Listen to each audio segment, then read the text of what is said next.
ஆகாஷவாணி.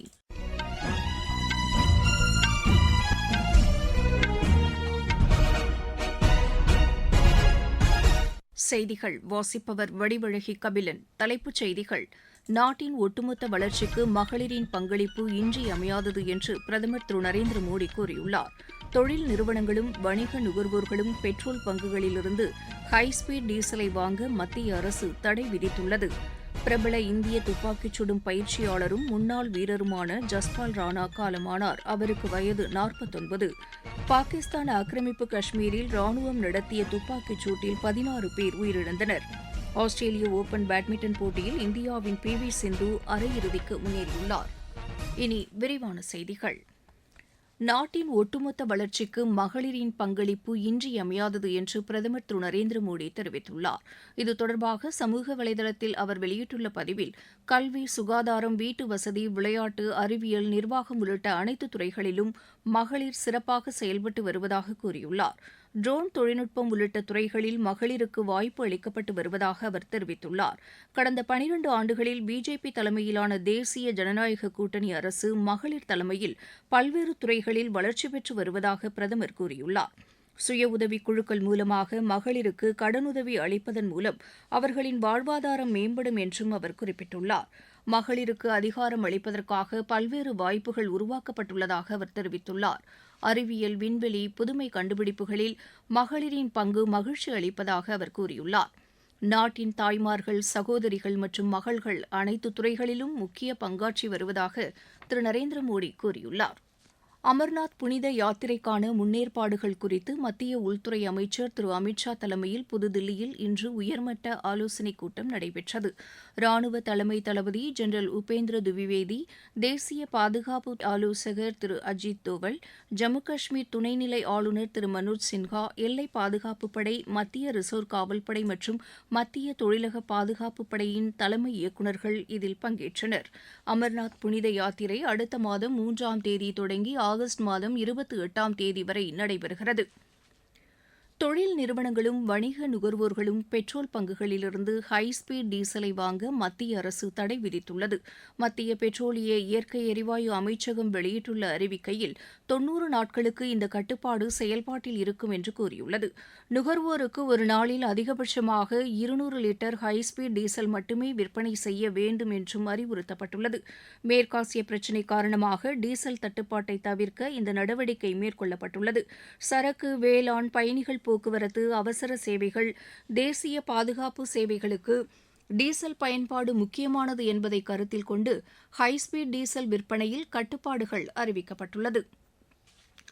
பிரபல இந்திய துப்பாக்கிச் சுடும் பயிற்சியாளரும் முன்னாள் வீரருமான ஜஸ்பால் ராணா காலமானார். அவருக்கு வயது 49.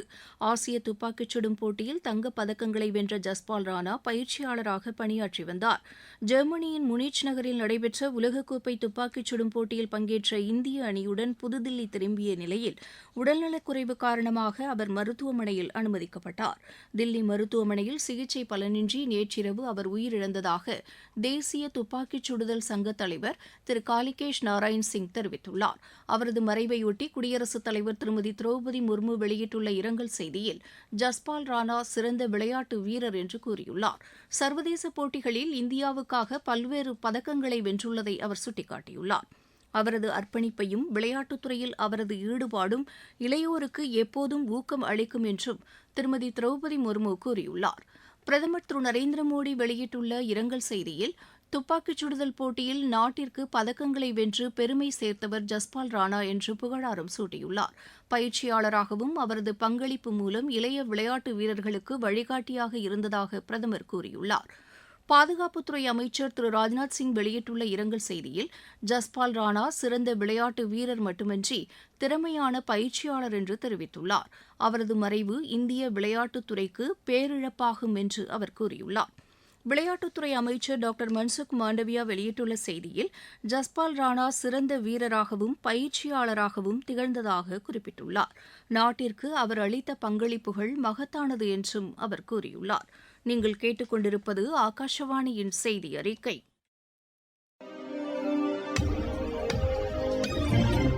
நேயர்களே, சென்னை அகில இந்திய வானொலியின் மாநில செய்திப் பிரிவு வழங்கும் சுழல் விளக்கு சனிக்கிழமை தோறும் காலை 7 மணிக்கு ஒலிபரப்பாகிறது.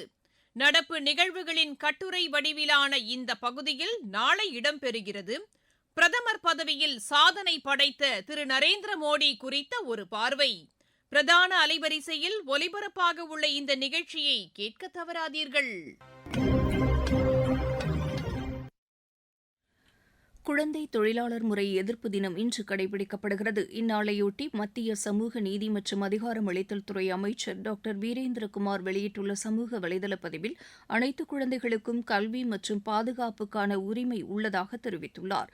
குழந்தை தொழிலாளர் முறை முற்றிலும் ஒழிக்கப்பட வேண்டும் என்று கூறியுள்ள அவர், குழந்தைகளுக்கு தரமான கல்வி வழங்கினால் மட்டுமே நாடு வளர்ச்சியடைய முடியும் என்று தெரிவித்துள்ளார்.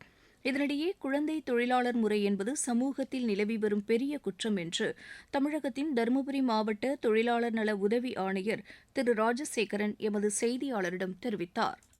இன்னைக்கு ஜூன் 12 குழந்தை தொழிலாளர் முறை எதிர்ப்பு தினம். குழந்தை தொழிலாளர் முறைன்றது இந்த சமுதாயத்துக்கு நிலவி வர்ற ஒரு பெரிய ஒரு குற்றத்துல அது ஒண்ணு. நீங்க எங்கேயாவது குழந்தைகள் பணிபுரியறத பாக்குறீங்க அப்படின்னா முதல்ல நீங்க செய்ய வேண்டியது 1098 அப்படிங்கிற ஒரு கட்டணம் இல்லாத தொலைபேசி எண் இருக்கு. பென்சில் அப்படின்ற ஒரு போர்ட்டல் இருக்கு. இதுல எதுல வேணாலும் நீங்க புகார் கொடுக்கலாம். உங்களோட அடையாளங்கள் எதுவும் தேவைப்படாது. இந்த புகார்கள் மூலமா நாங்க ஆய்வு செஞ்சு அந்த ஆய்வில் குழந்தை தொழிலாளர் இருப்பது உறுதி செய்யப்பட்டா அந்த குழந்தைகளை மீட்டு மீண்டும் இந்த சமுதாயத்தில் அவங்க ஒரு சிறந்த மனிதராக வர்றதுக்கான ஒரு முயற்சியை நாங்கள் மேற்கொள்ளுவோம்.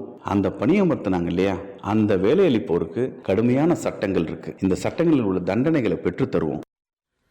இந்தியாவில் நீண்ட காலம் பிரதமராக பணியாற்றி சாதனை படைத்துள்ள பிரதமர் திரு நரேந்திர மோடிக்கு அமெரிக்க நாடாளுமன்ற உறுப்பினர்கள் பாராட்டு தெரிவித்துள்ளனர். அமெரிக்க நாடாளுமன்ற உறுப்பினர் பிரெஞ்ச் ஹில் விடுத்துள்ள வாழ்த்துச் செய்தியில், பிரதமர் திரு நரேந்திர மோடி தலைமையில் இந்தியா மிகச்சிறந்த ஜனநாயக நாடாக உருவெடுத்துள்ளதாக தெரிவித்துள்ளார். நாடாளுமன்ற உறுப்பினர் பிராட் ஷர்மான் வெளியிட்டுள்ள செய்தியில், இந்தியாவும் அமெரிக்காவும் பழமையான மற்றும் உலகிலேயே மிகப்பெரிய ஜனநாயக நாடுகள் என்று கூறியுள்ளார். இந்தியா அமெரிக்கா கூட்டமைப்பும் பிரதமருக்கு பாராட்டு தெரிவித்துள்ளது. அமெரிக்க நிறுவனமான வார்பர்க் தலைவர் சார்லஸ் பிரதமருக்கு எழுதியுள்ள கடிதத்தில், திரு நரேந்திர மோடி தலைமையில் இந்தியா உலகிலேயே மிகச்சிறந்த பொருளாதார நாடாக உருவெடுத்துள்ளதாக தெரிவித்தார். அமெரிக்க தொழில்நுட்ப நிறுவனமான சிஸ்கோ நிறுவன தலைவர் ஜீது பட்டேல் வெளியிட்டுள்ள வாழ்த்துச் செய்தியில், பிரதமர் திரு நரேந்திர மோடி தலைமையிலான இந்தியா தொழில்நுட்பம் மற்றும் டிஜிட்டல் கட்டமைப்புக்கு முக்கியத்துவம் அளித்துள்ளதாக தெரிவித்துள்ளார். பாகிஸ்தான் ஆக்கிரமிப்பு காஷ்மீரில் ராணுவம் நடத்திய துப்பாக்கிச் சூட்டில் 16 பேர் உயிரிழந்தனர்.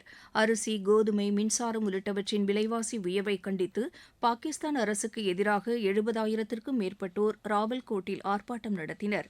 கடந்த செவ்வாய்க்கிழமை பாதுகாப்புப் படையினர் நடத்திய துப்பாக்கிச் சூட்டில் 30 பேர் உயிரிழந்ததை எதிர்த்தும் அவர்கள் கோஷங்களை எழுப்பினர். இதனையடுத்து போராட்டக்காரர்கள் மீது பாகிஸ்தான் ராணுவம் துப்பாக்கிச் சூடு நடத்தியதில் இவர்கள் உயிரிழந்தனர். இதனையடுத்து அங்கு பதற்றமான சூழ்நிலை ஏற்பட்டுள்ளது. ஆஸ்திரேலிய ஓபன் பேட்மிண்டன் போட்டியில் இந்தியாவின் பி.வி. சிந்து அரையிறுதிக்கு முன்னேறியுள்ளார். மகளிர் ஒற்றையர் பிரிவு காலிறுதி ஆட்டத்தில் அவர் 21-6, 21-9 என்ற செட் கணக்கில் தைவானின் சூயூ சென்னை வென்றார். உலகக்கோப்பை கால்பந்து போட்டியில் மெக்சிகோவில் இன்று காலை நடைபெற்ற ஆட்டத்தில் தென்கொரியா 2-1 என்ற கோல் கணக்கில் செக் குடியரசை வென்றது. நள்ளிரவு 12:30 மணிக்கு நடைபெறும் ஆட்டத்தில் கனடா போஸ்னியா ஹெர்ஜெகோவினா அணியை எதிர்கொள்கிறது. அமெரிக்காவில் நடைபெற்று வரும் சர்வதேச மகளிர் டென்னிஸ் போட்டியில் இந்தியாவின் சஹாஜா எமலாபல்லி காலிறுதிக்கு முன்னேறியுள்ளார். உலகக்கோப்பை மகளிர் 2020 கிரிக்கெட் போட்டி இங்கிலாந்தில் இன்று தொடங்குகிறது. இரவு 11 மணிக்கு நடைபெறும் முதலாவது ஆட்டத்தில் இங்கிலாந்து இலங்கையை எதிர்கொள்கிறது. சாக்ரப் சர்வதேச டேபிள் டென்னிஸ் போட்டியில் இந்தியாவின் மானவ் தாக்கர் ஸ்னேஹித் இணை காலிறுதிக்கு முன்னேறியுள்ளது. ஆடவர் இரட்டையர் பிரிவு காலிறுதிக்கு முந்தைய சுற்று ஆட்டத்தில் இந்த இணை 8-11, 9-11, 11-7, 11-9, 12-10 என்ற செட் கணக்கில் இந்தியாவின் அங்கூர் பட்டாச்சார்ஜி பயாஸ் ஜெயின் இணையை வென்றது. இப்போட்டியின் ஆடவர் ஒற்றையர் பிரிவில் இந்தியாவின் மனோவ் தாக்கர், அங்கூர் பட்டாச்சார்ஜி ஆகியோர் காலிறுதிக்கு முந்தைய சுற்றுக்கு முன்னேறியுள்ளனர். மீண்டும் தலைப்புச் செய்திகள். நாட்டின் ஒட்டுமொத்த வளர்ச்சிக்கு மகளிரின் பங்களிப்பு இன்றியமையாதது என்று பிரதமர் திரு நரேந்திர மோடி கூறியுள்ளார். தொழில் நிறுவனங்களும் வணிக நுகர்வோர்களும் பெட்ரோல் பங்குகளிலிருந்து ஹைஸ்பீட் டீசலை வாங்க மத்திய அரசு தடை விதித்துள்ளது. பிரபல இந்திய துப்பாக்கிச் சுடும் பயிற்சியாளரும் முன்னாள் வீரருமான ஜஸ்பால் ராணா காலமானார். அவருக்கு வயது 49. பாகிஸ்தான் ஆக்கிரமிப்பு காஷ்மீரில் ராணுவம் நடத்திய துப்பாக்கிச் சூட்டில் 16 பேர் உயிரிழந்தனர். ஆஸ்திரேலிய ஓபன் பேட்மிண்டன் போட்டியில் இந்தியாவின் பி.வி. சிந்து அரையிறுதிக்கு முன்னேறியுள்ளார். இத்துடன் இந்த செய்தி அறிக்கை நிறைவு பெற்றது.